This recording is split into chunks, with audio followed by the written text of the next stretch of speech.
Good morning, everybody. This is Dr. Deborah, your How to Love innovator. My definition of how to love is to hold someone or something in such high regard that you make the necessary sacrifice to stay connected to that someone or something. To be in relationship is not just with people, it's with things and it's with ideas. So I don't want you to lose sight of that, because when I talk about staying connected to someone or something, it could be your love for plants, or it could be your love for the planet. It could be your excitement about helping boomers learn how to use the internet or text or whatever it is we refuse to do related to technology. Anything that you care enough about. And so primarily though, I'll be talking about staying connected to people in our lives or people in general.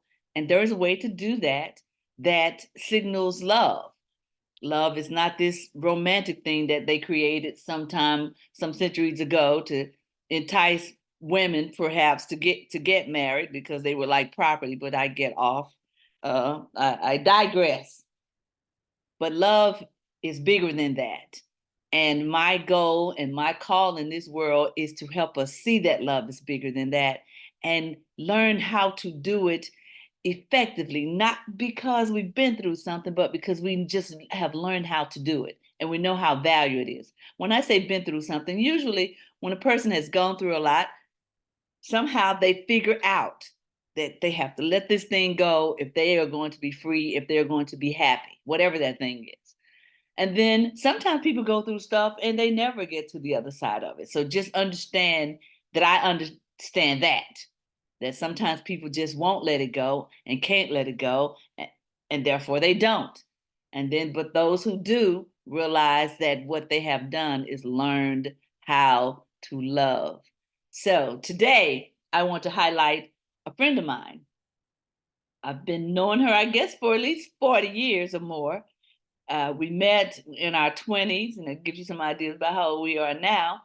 And I don't remember how I met her. I met her at church, and I don't remember exactly how we got to be so tight. But oh, I think we sat next to each other in the choir, and we just made a connection.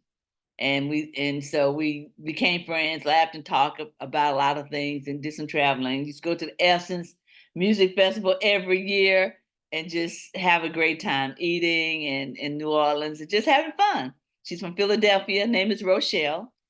And one time, and getting to the point, I went to Philadelphia to hang out with her, and then we were gonna go to New York and do a show and so forth. And um I did something that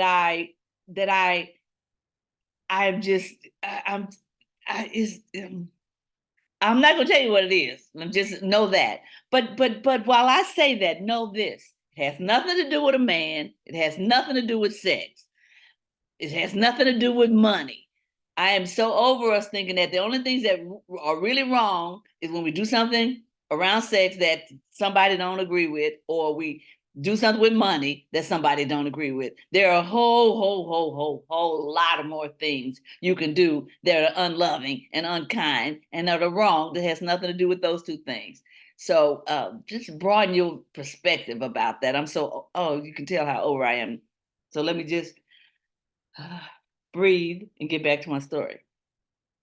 So I'm just gonna make up something, but give you the principle of what went down. All right. So uh, I was leaving the city. And I decided that I wanted to do something different than what we had planned to do. And let's just say I told her I would, before I left, I would go to the store with her and help her pick out some fruit. And I changed my mind at the last minute and didn't want to do it and didn't do it. And then, let's say essentially, the same day, within the same hour, I needed her to do the exact same thing for me in principle. And I called her and asked her to do it. Now, the problem here is I was asking her to do something for me that I wasn't willing to do for her. And I had the gall to ask her to do something after I just told her no. And she said, no. And that was fine with me. My problem is that I did what I did. When it was convenient for me to just move on, I was okay with it. But when I got stuck, then all of a sudden I need her help and I asked for it. And she said no. Now, if she had said yes, that would have been cool. That would have been hot. I would have loved that. But I think I would have felt worse had she said yes, quite honestly, because it was wrong. And what I did is called her and apologized and said her essentially, how in the world, what kind of friend am I that I would do that to you? That I would say one thing, do another, and then turn around and ask you to do. I mean, it was just, oh yeah, it was just, and it's been, I don't know how long ago it was, but every time I think about it, of course, I'm lighthearted about it and I'm laughing about it, but it was terrible. And when I bring it up now, and I'll bring it up, she never brings it up because it was just terrible. So what I am offering is what I did was as wrong as it was. She allowed me to apologize and laugh and forgive me, and we're still cool. We're still friends. What I'm also inviting you to consider is my part in this. Not only was I wrong, I knew I was wrong. I said I was wrong. I asked her to forgive my wrong. But before I got to that, I had to acknowledge it. I had to do what BB King says. I look in the mirror and tell myself the truth. I'm going to always use that because Michael Jackson's Man in the Mirror just does not even come close to looking in the mirror and telling yourself the truth and doing something different. And my difference was I went and said, my bad, I was wrong. I don't see how I could have done that. And I just recounted it. Of course, we laughing while I'm sharing it, but we never missed a beat. We still friends. She still visit me. I still visit her.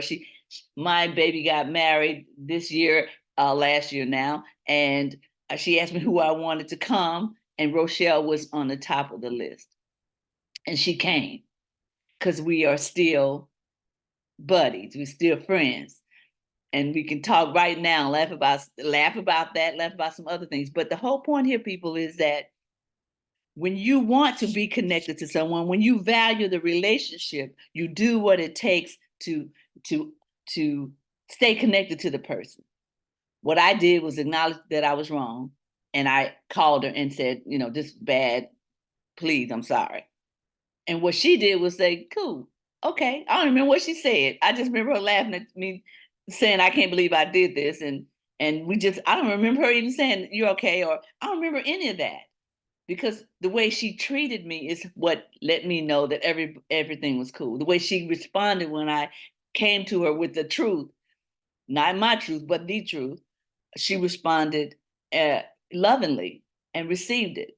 And like I said, we're still partners today. Now, what this means is if you want to stay connected to somebody that you are already tight with, you need to tell the truth. And I'm not me, and I don't mean just yours, I mean the truth. And while your truth may be the truth, it still is the thing to do. And if your truth is kind of wobbly and kind of suspect, somebody who loves you and wants to stay connected to you will accept that, no matter what it is, because it's not bigger than the two of you. I remember back in the day, way black and white movies, there was this quote. They would always, somebody who's in love with somebody would always say something like, this is bigger than both of us. Well, this is bigger than all of us. And if we learn how to love, we will find ourselves in happier, freer, and in relationship with people that we really want to stay connected to. But you got to be able to do this, and I know it's not easy. I know it's hard. I know how hard it is, but it's rewarding on the other end of it. I've been I've been at this since 2019 when I have to say God gave me this inspiration to join my therapeutic practice with my Christian practice, my therapeutic ideologies and beliefs with my Christian ideologies and beliefs. And now I'm here trying to encourage the rest of us to, if we just work just a little bit harder, to get past the superficial aspects of love with candy and rings and diamonds and weddings and engagements uh, and superficially sex, all of that, and think deeper about what it really means to be in relationship with someone and connected to them, I think we could have our relationships would just change exponentially into more rewarding, more fun, oh, just freer. I'm Dr. Deborah, and I am your How to Love innovator.